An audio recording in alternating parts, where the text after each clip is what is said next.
மகிமையும் பூமியிலே சமாதானமும் மனுஷர் மேல் பிரியம் உண்டாக பிறந்தவரே. உன்னதத்தில் மகிமையும் பூமியிலே சமாதானமும் மனுஷர் மேல் பிரியம் உண்டாக வந்தவரே.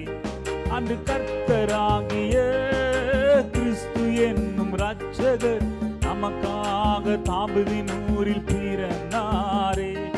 அன்று கர்த்தராகிய கிறிஸ்து என்னும் இரட்சகர் நமக்காக தாவீதின் ஊரில் பிறந்தாரே. உன்னதத்தில் மகிமையும் பூமியிலே சமாதானமும் மனுஷர் மேல் பிரியம் உண்டாக பிறந்தவரே.